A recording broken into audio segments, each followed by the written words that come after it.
DC, was that a hug? It was, and I could feel his fun-sized Mars bar rubbing against my neck. I was only married a year, and I've never seen something so weeny after a year's use. Jesus. Right, I'm not going to get the complaints this year. I'm going to be the good guy because they come into. You've never been the good guy. What's that? Just remembered, you're the chap, aren't you, that used all the condoms in my hotel. To the reception to ask for more to be sent up. And the funny thing is, he was all alone. DC, you know how I like balloons. You know, I look for a lift in life. And I remember when you first brought that to light, my wife was just about down there. Fortunately, she's not here tonight. We get away with that one. Anyway, you had a door flapping last week, but you carried on. What? This is a family show. No, but it's true, DC. Is this a family show? No. Well, take that back. It's nice of you to bring that up. I would like to imagine that, you know, my co-pundit here would take some sort of interest in my racing career in DTM, but he's never even asked anything about my races. But yeah, I did. I got attacked in the DTM race last week, so I'm having to learn about pushing and touching and all those things that you do in touring cars that you can't really do in Formula 1. But what a great race today. I thought that was spot on. So hopefully everyone enjoyed that. I can see there's obviously a sea of McLaren fans here. Sorry they're not winning, but I think it was a great day that Mark was winning this race. And God, halfway through the season and we've got 4 drivers that can genuinely win this championship. But DC, you know what it's like to win the British Grand Prix. You've done that twice, and standing up there must be a hell of a proud moment, even if you're from the Commonwealth. Yeah, no, of course, Mark, I'm sure, is absolutely delighted. You know, this is his adopted home. And for me, I remember coming here as a wee boy, and you know, where I was talking with my parents last night, we were over on the campsite, and I remember driving my mum's car around the track when I was 12 years old and getting stopped, and the guy leaning in the car and asking to see my driving licence. You know, I was only 12, of course I didn't have one, but I've had so much childhood memories from Silverstone, and of course winning here was just an amazing experience for me. Coming back here now, working with the BBC, I wish I could say it was a pleasure to work with Eddie, but my mum told me not to lie. This is the longest I think he's not said anything. Yeah, no. Listen, let's bring on another star from the BBC, the presenter, who I think DC and EJ, he does a fantastic job. Jake Humphrey, ladies and gentlemen.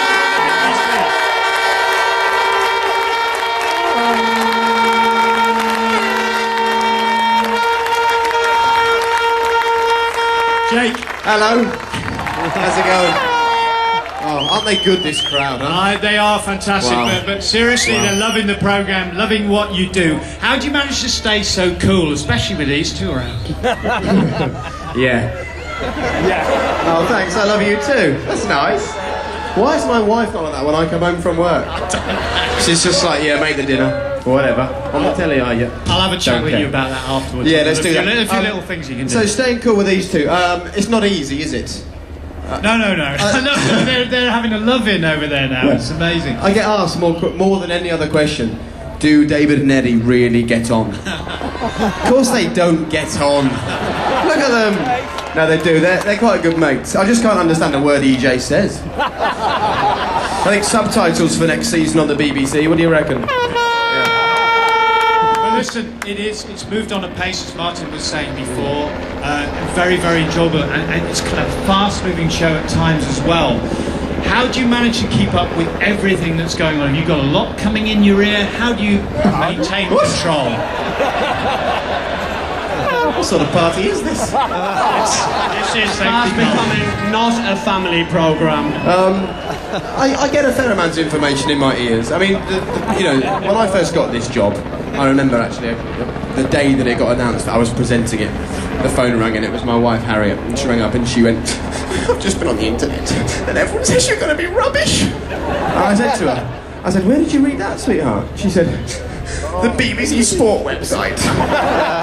I was like, oh no. Uh-oh. I mean, you know, I've done years of children's TV before this, and that was all about learning how to host TV programmes. And, you know, the big thing for me was just to bring myself up to speed with the knowledge. So lots of dinners with DC, lots of hanging out with Eddie, and Steve Ryder, actually, who did the job before me at ITV, was fantastic, and he took me out and told me that I need to know a lot. And of course, Murray Walker.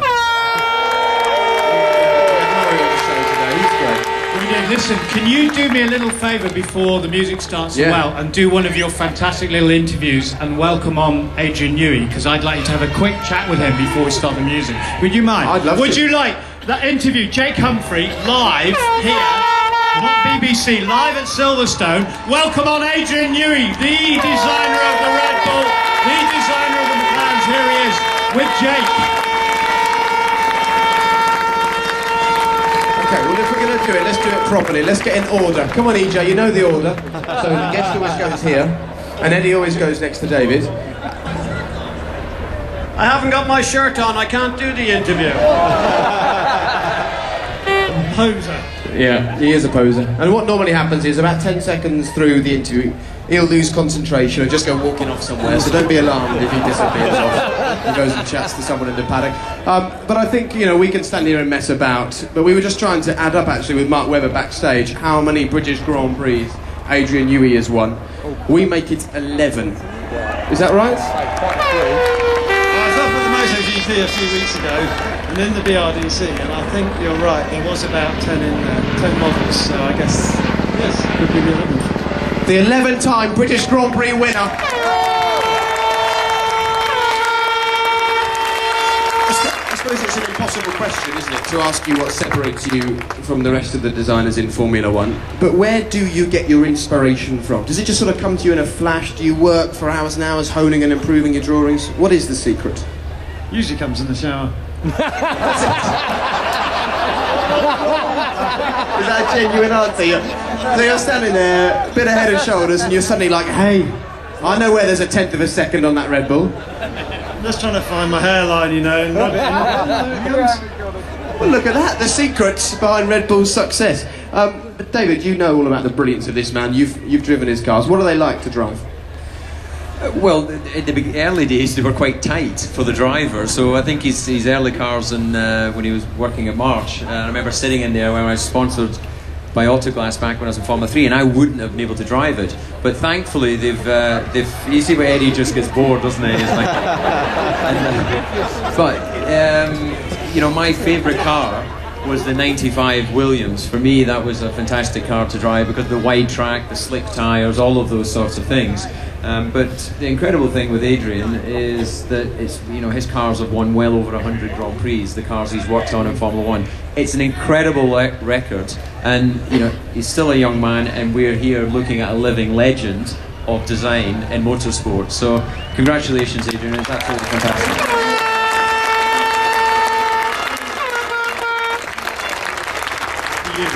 And just before you go off, Jake Humphrey has accepted the challenge of co-driving in my rally car as well, DC. So, yeah, in October he will be, and you look out on the BBC, it's all going to be on there.